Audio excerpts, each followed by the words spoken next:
Hello there guys, and welcome back to the channel. Now this is going to be that time of the year when we do all of our champion rankings, and this typically is fairly comprehensive series of videos that does take a while to get through and does get me talking a lot about all of the champions in the game.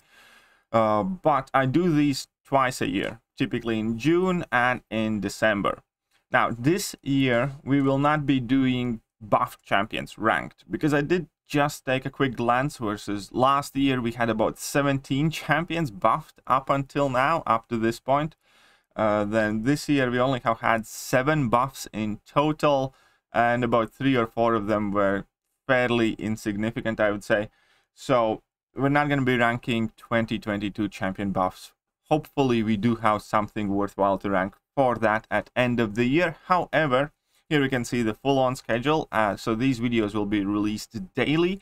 There should be one new one every single day, so definitely check them out. We're going to have 2022 champions ranked, which is going to be today's video.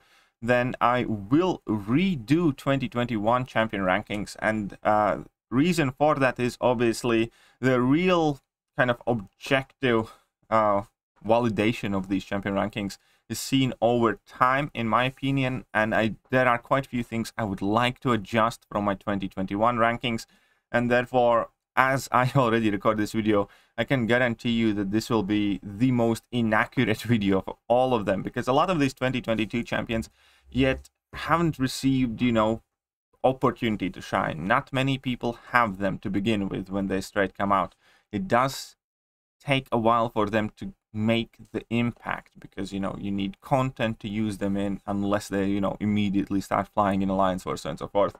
So these initial rankings of 2022 champions are definitely always the most subjective ones, and ones always up for the debate the most. That's why we will be redoing the 2021 champion rankings. Then we're going to rank all of the MCOC classes from worst to best, and then we're going to go through the top 10 in each class. Then we're going to have overall top 15 probably, or something like that, in the game list. And then we're going to do a full-on proper tier list update. Before I get further in the video, definitely do not forget that we are doing an amazing event with Evizone, where you have an opportunity to win some cash by making your memes, by making your artwork. The next stream is going to be here we go. Here, the next stream is going to be on 17th of June for your favorite MCOC champion art. I will leave a link to that video in the video description with a full set of rules, how you can enter and all that other stuff. But if you do like to draw or create art in any other way, you can definitely enter. If not, there is 24th of June where you can submit your Kabam memes. As I said, I'll leave a link to that in the video description. But meanwhile, we need to get to the champion rankings themselves. So, as I said initially, this is going to be 2022 champions ranked. And I realized that this year, maybe with like one exception, there are no really bad champions. There are no really underwhelming champions that you would pull and you'd be like, ah, flick. And if you take a look at previous years, any given previous years, then we definitely did have several champions like that by this point. For instance, Super Scroll. Aside from Alliance or defense, you really don't have much to do with Super Scroll or Purgatory or Psycho Man, even after his quote-unquote buff, so on and so forth.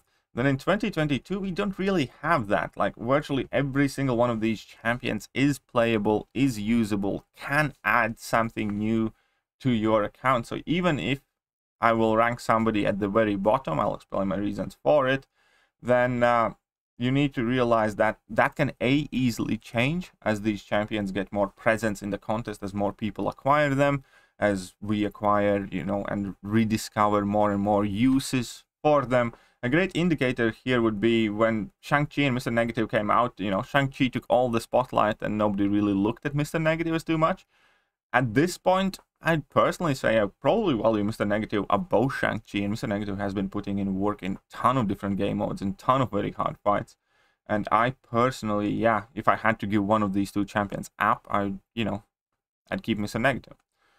So I know that you know, might not everybody agree to it, but the point is that Mr. Negative increased his stock drastically compared to what were his first impressions. So keep that in mind. I already know that these videos always make like real comments worse, but let's get to it. So we can start with spot number 12, and spot number 12 is going to be Captain Britain, Betsy Braddock. Now, objectively, there are some things that I actually had tiny inclinations to kind of want to have her ranked. Also, this is a 6-star I can't seem to await. I think mine is already SIG 80 awakened, and I haven't given her any 6 stones because I keep pulling her. And she's definitely not a favorite of mine by any means. And the problem with Captain Britain is that what would you do with her? Why would you give your resources to her? When we're talking about these champions, I'm not approaching it from a point of view where if this is your first 6-star, would you be able to benefit from her? Yes, obviously yes. Every single 2022 champion as a first champion that you would get, you know, could have a benefit to your account if they are one of the first champions that you acquire. However, at the same point, we need to have a competitive atmosphere for these champions because that's what they are doing. They are competing for your resources. They are competing for your time to learn them and attention. And with Captain Britain, it's very hard to find situations where you really want her. The best thing I can describe about her is the fact that she has a fairly good access to slow, but even that, you're kind of forced to disable entering those psionic modes and re-enable, and I'm just really not digging that entire idea where you have the utility, but then you need to kind of take it back and switch it back on, and take it back and switch it back on. So if she could, you know, persistently and consistently keep opponents slowed as she's building up, I'd like her a lot more. Now, it is worth adding that she obviously does get a lot better if you do add like Resonate Mastery. Then she does get quicker ramp up if opponent has some sort of Shrug of Abilities. But again, if they do have Shrug of Abilities, then some of her utility kind of goes away. So I do think that eventually we might be in a position where Captain Britain does have kind of like a standard niche specific use as a counter for like a specific set of champions. But at the moment, I think of all the champions that have been released this year, I'm just the most unimpressed with her. I have the hardest time justifying giving research. Like of every single champion that's released this year, and I do have, I think, majority or about half of them as 6 stars. She's probably the one that I'm inclined to rank up the least, given that I already have ranked up a bunch. Yeah, Captain Britain is kind of, I will say she's far from useless, but she's also equally far from amazing, must-have kind of rank up, in my opinion. So unfortunately, she's in spot 12. Now we're going to move on to spot number 11, and spot number 11 is going to be absolutely unfair placement. And realistically, I probably should have just kept him out from the rankings at all. But that's Wiccan. And I have no doubt that his placement is going to change because he's pretty much not in the game. I have played around with him as a 2-star, and that's the best I have done. We haven't seen CCP videos yet. We haven't had a chance to acquire him as anything above 3-star yet. I do think there is value in this champion. There are many things that I do like about. I love that neutralize that you can maintain for a prolonged period of time. I like a whole bunch of other abilities that he has. His, you know, access to damage over time effects, his power kind of, well, what is it called? Power efficiency buff. There are definitely cool things. He does have also, I think, some immunities, immune to reverse controls and armor break. So there are things that do speak in his favor, obviously. However, he's also a glass cannon. He does have one of the lowest health pulls in the game. He does have negative physical resistance. The rest of the stats aren't that impressive either. And I'm just quite worried with his squishiness and how he's going to fit into the contest. But aside from that, I don't have much more that I can say for him just because he's not here. So I will rank him for now number 11, fully knowing that his ranking is going to change. And that is the one, obviously, that I just can't rank higher without having seen much from him. That being said, spot number 10 is going to piss off a lot of people. And I personally actually really like the champion that I'm going to place in spot number 10. I genuinely do. I think he's very, very fun. But it's going to be Wong. And now I can feel a lot of people raging in the comments. And I will explain this in a very, very simple way. I have a Wong as a 5 and a 6 star. I have been messing around with him and he's really fun. I, at the same time, don't really see where you're gonna land that awesomeness in the contest. If you go over game mode by game mode, the things that matter the most, do I think he's going to be a great Battlegrounds champion, let's say offensively? No, because you do need to throw a whole bunch of level 1s and some level 2s and, you know, have the AI throw their special attacks and all that other stuff in order to ramp him up. Do I see him being super useful in Alliance War? No, for similar reasons. Why do you use Wong if you can use Dr. Doom, for instance? In most cases. Do I see him being Alliance Quest champion?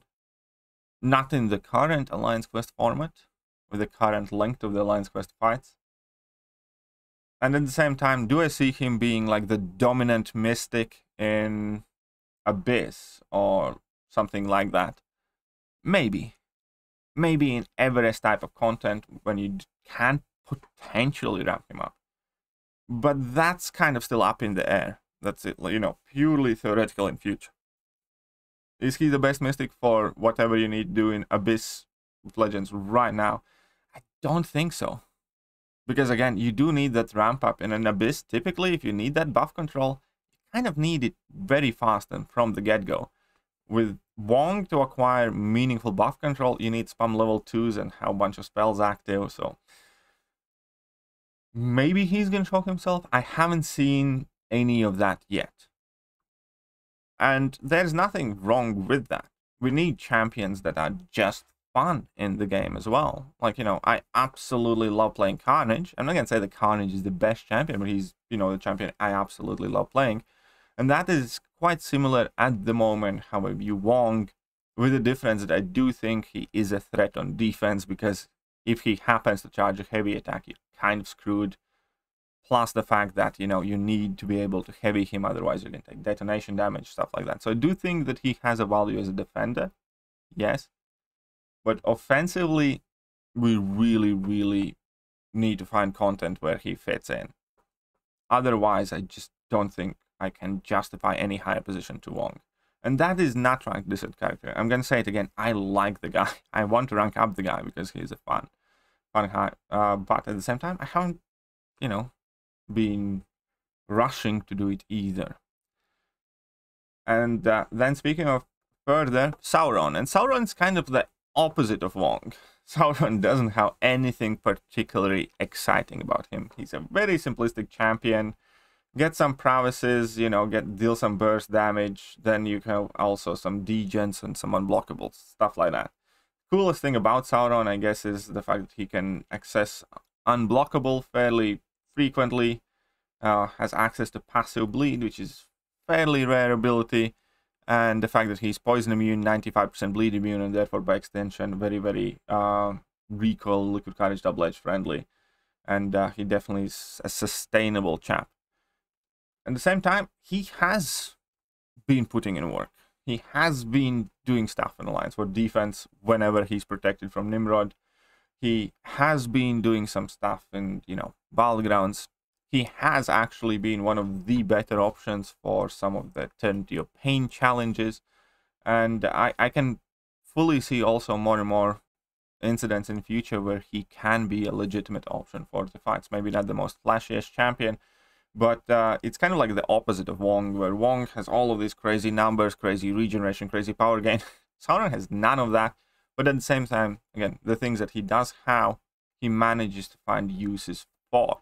I'm nowhere near trying to draw the similarity here with Warlock or some sort of equivalency with Warlock, but Warlock is a champion like that, where nothing that Warlock has is particularly flashy or amazing. He doesn't do the craziest damage or doesn't have some derpy playstyle or any of that stuff. It's just that everything that he happens to have in his kit makes him useful, because those are the things that are needed in, you know, most of the game modes and stuff like that.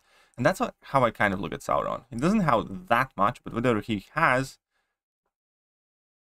is working. And that's why SAURON is ahead of Wong, and SAURON's going to be in spot number 9.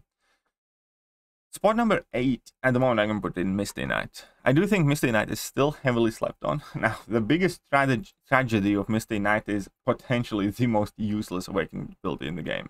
Honestly, that Awakening build is so bad.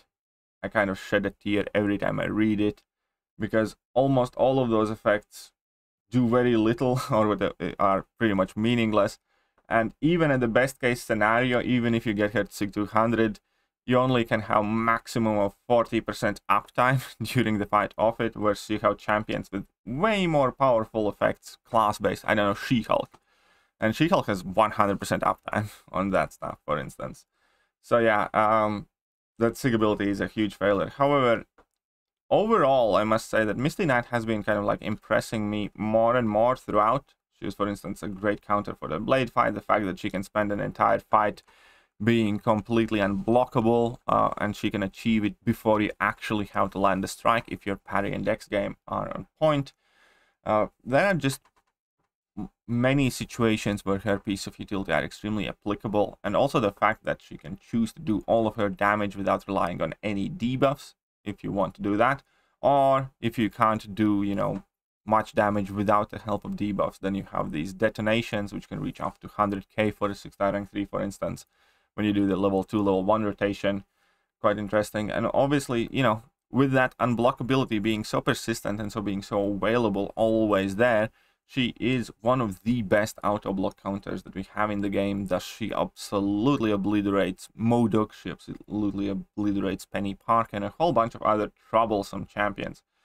And on the flip side of the coin, she also can be fairly annoying defender with her random evades and random shrug-offs that she has access to, and then she you know, eventually goes unblockable as well during the fight. So there are plenty of things to kind of be wary of.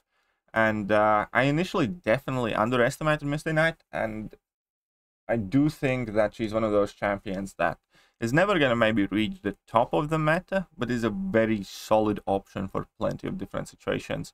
I have her at rank 3 myself as well, and as I said, I have been quite impressed with her overall. And the more time goes by, the more I kind of improve my perception of this champion. Next up, at the moment, I'm going to place Rintrah. And this is, again, fairly speculative placement, because I do have Rintrah as a 5-star, rank 3, but I haven't ranked Rintrah past that. I don't have a 6-star. And I am fully aware of the weaknesses of Rintrah, and that there, you know, are some problems with his base stats, for instance, that non-existent crit rate. But I do think that A, in the right matchup, that power gain is absolutely nuts, and B, another champion that can easily spam that neutralize throughout the entire fight is just extremely valuable. I do think that, you know, very big part of Tiger's popularity in the unstoppable armor meta was in fact the neutralize itself, and now that we're getting more champions with neutralize, thus having options with, you know, additional utility piece for specific problems, I find extremely valuable. Now, some might say that I might overemphasize the importance of neutralize, but I do think it is extremely potent ability. I do think that Rintrah has a potential to be a mainstay kind of hero. I don't think that we're ever going to be to a point, oh, I forgot Rintrah existed in a game. I do think that, you know, combined with the fact that he has top 5 largest health pool in the game, Rintrah is probably going to be a very troublesome defender in several of the game modes, be that Alliance Wars, be that Battlegrounds, be that some other, you know, challenging Everest or story content. And then at the same time, I also do think that in between that persistent access of Raptures, thus, you know, negating all the regeneration abilities for most part in the game, persistent neutralize you can keep on the opponent, completely shutting down their buffs. I do think Rintrah is just going to likely increase in value, so to speak, as more and more people acquire Rintrah. Now, in spot number 6 is going to be Black Cat. Now, Black Cat is a very, very easy champion to like, love, and enjoy. I do have a 6-star rank 3 myself, and it is always a joy to play her. And Black Cat has, I'm not going to say similar problem as Wong, because, you know, whatever she does, you can kind of land her. But at the same time, we have absolutely yet to see exactly where she, you know, excels. She does have potential for, you know, insane bleed damage. There is potential for a, you know, very solid ability accuracy reduction, and in specific conditions such as Labyrinth, such as Abyss, obviously her abilities get kind of supercharged, which also happens in a few different matchups where she is an incredible hero. At the same time, when I reviewed Black Cat, I still maintain my position that she's a champion that you want to have, and you really need to have. She's a champion that you will want to use whenever you can, because she's really fun, rather than because, you know, she would be the best possible option for that fight, or she would cover the most ground in your roster. Realistically, again, I don't think we're going to see much of Black Cat in Alliance War. I don't think we're going to see much of Black Cat in Alliance Quest. I don't think she's going to be like a dominant questing champion as well, just because there is that ramp up that requires you to get to level 2 in order to start dealing proper damage, and we have champions that, you know, just do the same things faster. And all of those things combined with the fact that pretty much everything aside from damage, maybe in, you know, medium to long-term fights in specific matchups, there are champions that just do better. She does have the ability to get some cleanse charges, but Shang-Chi, you know, gets them 5 times faster and more frequent and more of them. She does have ability to purify some debuffs, but we have Kingpin, Mole Man, Shang-Chi, so on and so forth, who can do it way better in skill class. Even Black Panther does it better. And she does have, you know, ability accuracy reduction based on her combo meter. But we have Falcon, who can have 100% ability accuracy reduction from the very first hit of the fight, opposed to her, you know, max 60 and then additional 40 if you happen to activate that heist and end the heist on the right mode. So everything that she does, we do have better alternatives. But as a package, I do think she's fairly solid. I do think there is, again, quite a lot of value in the champion, but we just need to wait and see exactly where and how it's best unlocked. Now, I have seen some ridiculous Battlegrounds matches with Thekiryu, so I do think that she does have a potential to be a very potent Battlegrounds attacker as well, especially under specific metas. But we're going to have to wait and see for that. So far, as I said, I do have her as a rank 3. But, you know, I can't say that she's a champion that has been putting in work for me in, you know, different game modes and stuff like that. She has yet to earn those catalysts back, if you don't count the excitement that she has provided. Unlike, for instance, Misty Knight, who has already earned the investment back. And then in spot number 5, I'm going to put in Captain America Sam Wilson. Now, he has been slightly disappointing. There has always been this conversation with his damage, and I do agree, if he had about 20-30% more damage, he would be way better champion, because he is a dude that has a ton of utility. That ability to reduce opponents' ability accuracy on blocking is crazy good. Proxima has it, and that's one of the reasons why Proxima is still frequently kind of like relevant as, you know, as an out-of-box option. Then ability to bypass miss, awesome. Ability to inflict cowardice, awesome. Access to, like, you know, not critting and inflicting ruptures, great. Why not, right? There is just plethora of abilities. One of the problems with Captain America Sam is that all of those ability unlocks, so to speak, are fairly conditional, and they're not always there. Like, you need to work to get that bulwark buff active and to be able to reduce opponent's ability accuracy. Means you need to either land an intercept or land a heavy. Sometimes that's not that easy. Similarly, you need to be on point with your lock-ons. And whenever you use Captain America, there's quite a lot going on, which makes him quite harder to get comfortable with.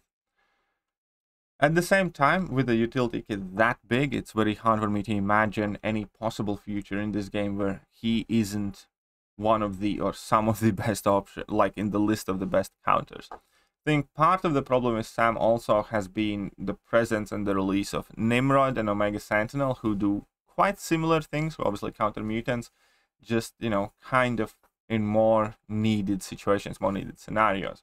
We're going to see how he does in the future. I do think he has a ton of potential. I have this guy ranked up as well, and I definitely, I'm looking forward to the time when he can pay me back that investment. And again, the upside of his main problem being the damage, on the other hand, is also the fact that currently it's a very modern game trend to artificially increase champion damage with, you know, in Act 8, you know, virtually every other path is designed in a way that gives you extra damage, so on and so forth. And when we're talking, for instance, for Alliance War, our habit to begin with is to boost up, to use, you know, class boost, everything else so on and so forth. Or when you play Cab EQ, for instance, you know, every chapter has some sort of way how to increase your damage. So even if he does have somewhat underwhelming damage, which I don't think is that bad, but it's definitely on the lower side, then that shortcoming often gets kind of fixed in the match itself, which is kind of, you know, again, important thing to note with Sam. Spot number 4, quite unexpectedly, I think I'm going to place Toad, because Toad has been just putting in work and impressing me more and more and more, and I do find more and more value in him. Now, not just because of Battlegrounds, and I have to be, like, you know, flat out serious. I do think Toad has an incredible amount of value in Battlegrounds. He single-handedly is responsible for, you know, a huge chunk of my wins when I finally got him and I ranked him up. He's a very, you know, nice low-key defensive player, obviously, but he has offensive potential as well. Some of the coolest things that a lot of people kind of forget about him is that his regeneration rate cannot be reduced, for instance, and that means, you know, you can always count on your, like, willpower, or if you put him on defense, you know, they can debuff him as much as they can, but they can't do anything about his regen, and that regen is very, very potent in a lot of fights. Then, you know, to carry on, obviously, all those poison debuffs are extremely potent with dealing with opponent's regeneration. He has poison immunity, therefore in Battleground specifically, he was able to be placed, for instance, when opponents had Archangel, which was obviously quite a useful thing. He has access to bursts of physical damage when that's needed, and obviously plenty of damage over time. So he's not overly complex character, but he's very, in my opinion, quite useful alternative or additional option to kind of go side and side in many situations with Immortal Abomination, for instance, or champions like that. And yeah, he definitely has been shining more and more, as far as I can tell. I have seen, you know, some increased presence of this guy in Alliance Wars even. I have seen some potential offensive usage for him. Obviously, another cool thing is that he can deal with Nick Furies quite effectively if you time everything correctly. But as a defender, he's a very potent champion too. So overall, as a package deal, I do think that he represents quite a lot of value to pretty much every account right now, and I do think that is set to increase in future as well, with more content being released. Spot number 3, at the moment, I'm going to place Hulkling. Hulkling is a champion that is very, very new and has, you know, largely yet to justify all of the hype, but I have utmost faith that he will, given the fact that he's arguably the, you know, most complete Penny Parker counter. Is obviously extremely reassuring, because Penny Parker is a problem in plenty of game modes for a lot of people, and the fact that he virtually ignores all of it. He gets rid of her shield extremely quickly. If she does auto block, you know, not a big deal. He can't be power drained anyways, and he's completely immune to all of that, so he's never going to take any damage, even if she spams level 1s throughout the fight. And he just has, you know, a ton of abilities to deal with Penny and a lot of different champions as well. Plus, his damage is quite decent. He's quite easy to use, and his damage through block mechanics and ability to still gain power whenever you are converting your shapeshift charges. There's just quite a lot of going on, and so far I have been very, very impressed, and I'd be absolutely shocked if he isn't a quite popular option for a fair few game modes. I can easily see him being useful in Alliance War. I can easily see him being useful in Alliance Quest. I can easily see people loving to use him for casual questing. I can see some, you know, crazy cheesy interactions with several nodes that give you extra buffs, thus increasing his attack, or some cheesy interactions, you know, with those aptitudes, whatever, you can gain some extra furies. So there's quite a lot going on, and I do see a lot of promise. I wouldn't be surprised if next time I make this video, he's even higher than that. Second spot at the moment, I'm going to give it to Scorpion. At the moment, he's definitely my most wanted 6-star champion.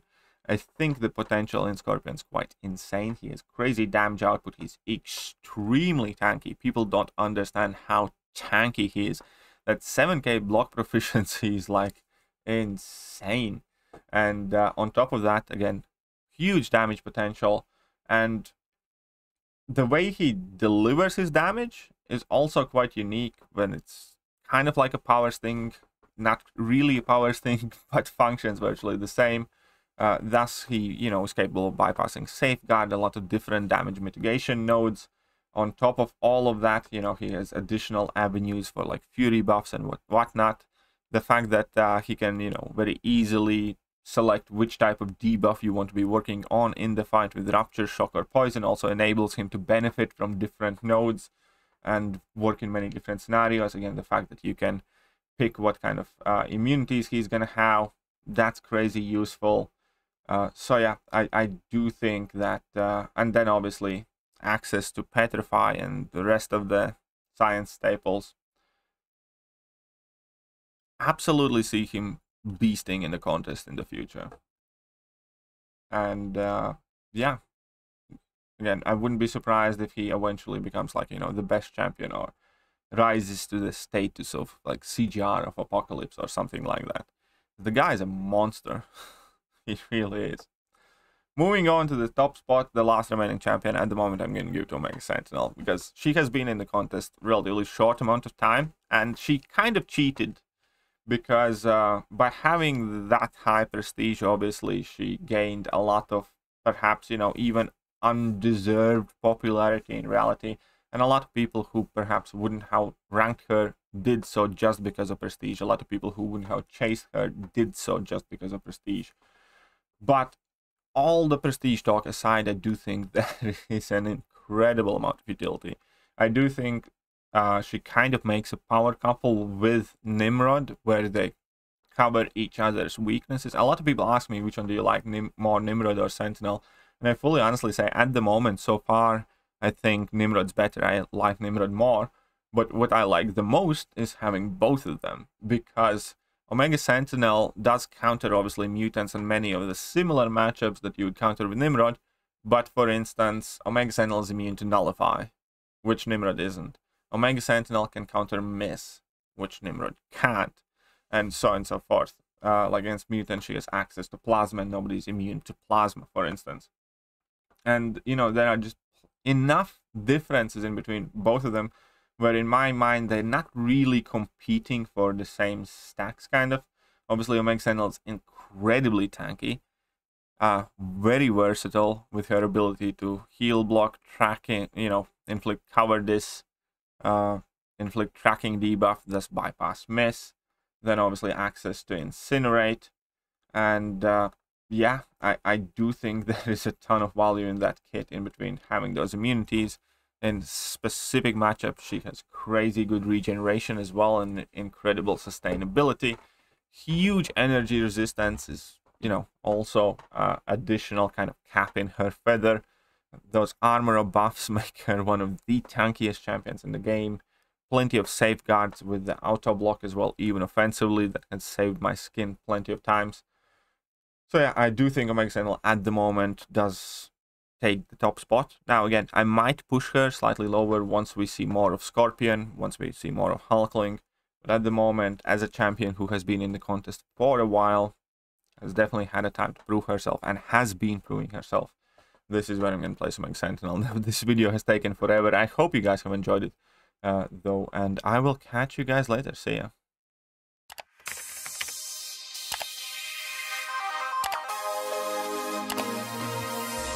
Hello there, guys, and welcome back to the channel. So we have all the information about the next